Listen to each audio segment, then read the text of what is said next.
नमस्कार दोस्तों, welcome two minds of UPSC. UPSC has just release the marks of 2024 और मैं आपके साथ में अभी मार्क्स अपने शेयर करने वाला हूँ। इसके साथ में मैं आपको इंसाइट्स भी दूंगा कि किस तरीके से मैंने पेपर अटैम्प्ट किया था और आपको किस तरीके से अटैम्प्ट करना चाहिए। इसके बाद में मैं आपको पंचामृत टारगेट्स बताऊँगा जो आपको अपने आने वाली जर्नी के लिए, अगर आप 25 की प्रिपरेशन है, मतलब आपका 2-3 दिन बाद मेन प्री है, या फिर अगर आप 2026 की प्रिपरेशन कर रहे हो, या फिर 27 के लिए, तो वो सभी के लिए आपको हेल्पफुल देखने को मिलेगा। Either you are preparing for prelims और मेंस और इंटरव्यू, जो भी स्टेज पर हो उसके लिए हर जगह पे हेल्प आपको देखने को मिल जाएगी। ये देखिए मेरे 2024 के मार्क्स आपको यहाँ पे दिख रहे होंगे। पेपर 1 की बात करें, GS 1 के अंदर 103 मार्क्स है। पेपर 2 के अंदर 144 मार्क्स आपको देखने को मिल रहे हैं।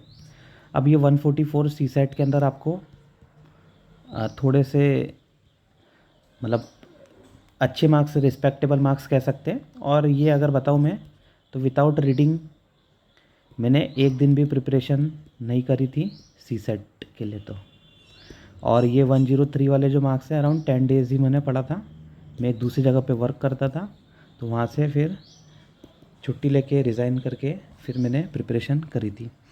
नॉनदलेस ये आपको 103 एंड 144 मार्क्स आपको देखने को मिल रहे हैं। अगर बात करें क्वालिफाइंग मार्क्स क्या थी मेंस के लिए, तो देखिए 2024 के अंदर यहाँ पे जनरल का 87 था, OBC के भी 87.28 थे। यहाँ पे 100.35, OBC का 99.65। OBC के हिसाब से मैं आपको मार्क्स बता रहा हूँ। तो नॉनदलेस दोनों क्राइटेरिया से मैं क्वालिफाई हो गया, qualified for CSE mains as well as IFS mains. इसके बाद बात करें कि किस तरीके से मैंने प्रिपरेशन करी थी, तो उसके लिए स्पेशल वीडियो में आपको बाद में बना के भी बता दूंगा किस तरीके से आपको स्टेप बाय स्टेप प्रिपरेशन करनी चाहिए। नॉनदलेस अगर मैं अभी वाले जो भी स्टेज है, थोड़ा सा आपको एक इंसाइट मेरी तरफ से दे देता हूँ। जिस तरीके से इंडिया के पंचामृत क्लाइमेट चेंज को कंट्रोल करने के लिए पंचामृत टारगेट्स हैं, वैसे ही कहीं ना कहीं बात करें, मैंने भी एक पंचामृत टारगेट्स बनाए हैं। अगर मैं बात करूं पंचामृत टारगेट का पहला जो पॉइंट होना चाहिए वो सिलेबस। ऑब्वियस सी बात है, सिलेबस ही आपको देखने को मिलेगा। सिलेबस की बात करें तो सिलेबस का आपको प्रिंट आउट निकाल के रख लेना है, उसकी कॉपी होनी चाहिए आपके साथ में। इसके साथ में आपका जो सोर्स है, आपकी जो बुक है, उसको उसके साथ में मैच करते हुए चलना है। ठीक है, इसकी बात करें तो copy of syllabus always with you होना चाहिए। इसके साथ में फॉर एग्जांपल जैसे सोसाइटी हो गया, ज्योग्राफी हो गया, हिस्ट्री हो गया, तो हिस्ट्री के अंदर क्या सिलेबस के अंदर दिया है और आपके पास में जो बुक है उसके अंदर क्या मटेरियल है, या फिर आप जो पढ़ रहे हो या फिर आपने जितना भी पढ़ा है वो क्या सिलेबस से अलाइन हो रहा है, तो ये आपको पूरा ध्यान में रखना है। इसके बाद में जो सेकंड पॉइंट में बताऊंगा वो है PYQ, previous year questions. Previous year questions की बात करें तो हर साल आपको पता है 60 to 70% तो प्रीलिम्स के अंदर रिपीटेशन होती है। रिपीटेशन बात करें तो थीम्स आपको मेनली रिपीट होती हुई मिलेगी, और उसके बाद में जो मेन टॉपिक्स रहते हैं वो रिपीट। बहुत बार ऐसा होता है क्वेश्चंस इकोनॉमी में 1-2 बार क्वेश्चन बैंकिंग हैबिट वाला तो रिपीट हुआ था। नॉनदलेस क्वेश्चंस तो ये तो रिपीट नहीं होते हैं, लेकिन थीम्स और टॉपिक्स आपको हर साल रिपीट होते हुए मिल जाएंगे। तो प्रीवियस ईयर क्वेश्चन से ही आपका जो है गाइडेंस, सबसे बेस्ट गाइडेंस आपको वहीं से मिल सकता है। इसके लिए आपको लास्ट 10 ईयर्स के प्रीवियस ईयर क्वेश्चंस कहीं ना कहीं एनालाइज करने चाहिए। अगर बात करें तो मैंने खुद अभी एनवायरनमेंट और ज्योग्राफी के 10 ईयर्स के पेपर जो है कहीं ना कहीं एनालाइज करके आपके लिए अपलोड कर दिए, आप उसको चेक कर लीजिए। उससे आपको बहुत ज़्यादा हेल्प देखने को मिल जाएगी। मैं प्रीलिम्स की बात कर रहा हूँ अभी, है ना।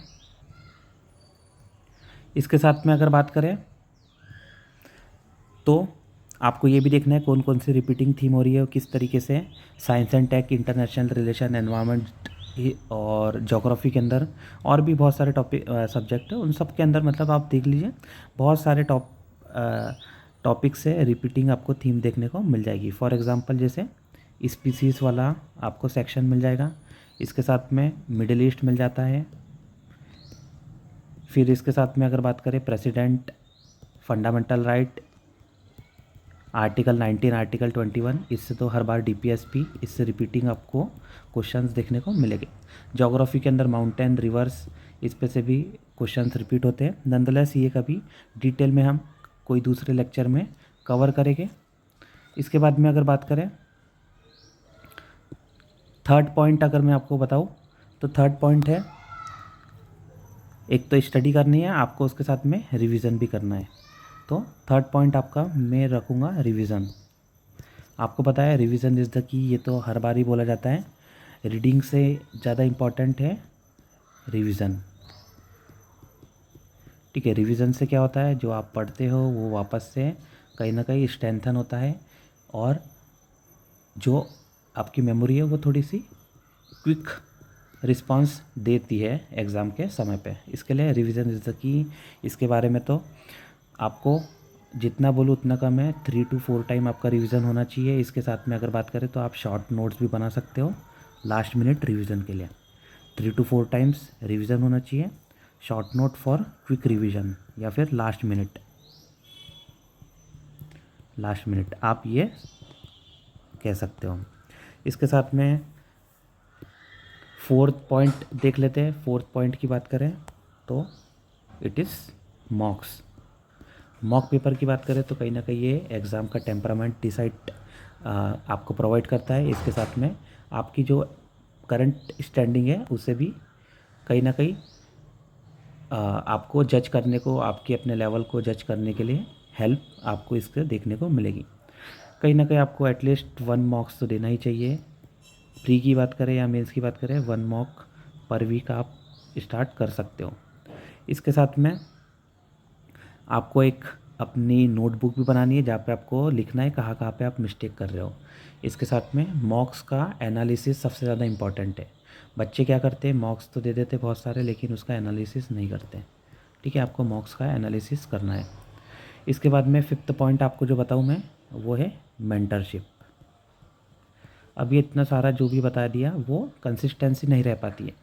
हर बच्चे के जीवन में बहुत सारी समस्याएं चलती रहती है, बहुत सारी इफ्स एंड बट्स होते रहते हैं। फैमिली है, रिलेशन है, सोसाइटी है, समाज है, पैसा है, गाड़ी है, घोड़ा है, तो बहुत सारी चीज़ें हैं। कहाँ पे आप मैनेज करोगे, कितना मैनेज करोगे, तो थोड़े समय बाद आपको, या फिर इसके साथ में सोशल मीडिया में इतना डिस्ट्रैक्शन है और बाहर की दुनिया में भी इतना डिस्ट्रैक्शन है कि कहीं ना कहीं आप जो अपने अलाइनमेंट हो, आपका जो फोकस है, उससे हट जाते हो। तो उसको आपको ध्यान में रखने के लिए, आपको पूरा वेल मैनेज करने के लिए, हैंड होल्डिंग करने के लिए, आपको गाइड करने के लिए मेंटरशिप की एक इम्पॉर्टेंट रोल आपको देखने को मिलेगा। इसके साथ में बात करें तो कहीं ना कहीं मेंटरशिप जो है, मैंने भी अपना जो एक्सपीरियंस है वो आपके साथ शेयर करने के लिए एक मेंटरशिप कोर्स कह सकते प्रोग्राम स्टार्ट किया है। आप टेलीग्राम पे जाके, टेलीग्राम जो है मेरा माइंड्स ऑफ यूपीएससी, उस पर आप ज्वाइन कर लीजिए। उसके अंदर पीडीएफ मैंने शेयर करी है मेंटरशिप वाली। इसके साथ में मैंने एक वीडियो भी बनाया है यूट्यूब पे, आप उसे भी देख सकते हो। तो mentorship plays a critical role. Critical क्या, बहुत ही इम्पोर्टेंट रोल। आपको छोटी दौड़ दौड़ना है तो मेंटरशिप की रिक्वायरमेंट इतनी नहीं होती, लेकिन अगर आपको लॉन्ग टर्म के लिए आगे बढ़ना है तो mentorship plays a critical role. और आपको पता है UPSC is not a sprint, it is a marathon. ये तो बहुत बार सब बोलते ही, ये एक दिन की काम नहीं है कि 1 डे एग्ज़ाम है, ये लंबी जर्नी है, लंबी रेस का घोड़ा है। तो लंबी रेस के घोड़े बनने के लिए you must have to have the mentor behind you. बात करें, ये 5 पंचामृत मैंने आपको बता दिया यूपीएससी के लिए। ये पंचामृत का आप स्क्रीनशॉट ले लीजिए, और जो जो मैंने बात बोली है इस तरीके से अमल करते हुए चलिए, you will excel in the exam. ठीक है, इसके बाद में मैं आपके साथ में मेरे मेंस की मार्कशीट भी शेयर करूँगा, और फॉरेस्ट के मेंस की भी मार्कशीट शेयर करूँगा। एक कंपाइल्ड वीडियो बता दूँगा, उसके अंदर we will analyse further my marksheet. Okay, कोई भी डाउट है तो आप कमेंट सेक्शन में पूछ सकते हैं। इसके साथ में चैनल को सब्सक्राइब कर लीजिए और टेलीग्राम ग्रुप का जो लिंक दिया हुआ है उसे ज्वाइन कर लीजिए। This is all for today. इसके साथ में कहीं ना कहीं मेंस की इस बार आपको तैयारी में कराऊंगा। मेंटरशिप एक आपको प्रोग्राम तो है ही, मेंस का भी आपको गाइडेंस दूंगा। इसके साथ में अगर 2026 के स्टूडेंट हैं या 2027 के स्टूडेंट्स हैं तो वो भी कहीं ना कहीं उनके लिए भी एक स्पेशल कोर्स में लेके आऊँगा। ठीक है, अभी तो मोरलेस आप अपने ये 5 डायमेंशन है पंचामृत टारगेट से, इसके अकॉर्डिंग अपनी स्टडी को अलाइन कर लीजिए। This all for today. कोई भी डाउट है, कुछ भी दिक्कत आ रही हो तो आप आराम से मुझे कांटेक्ट कर सकते हैं। This all for today. Thank you everyone.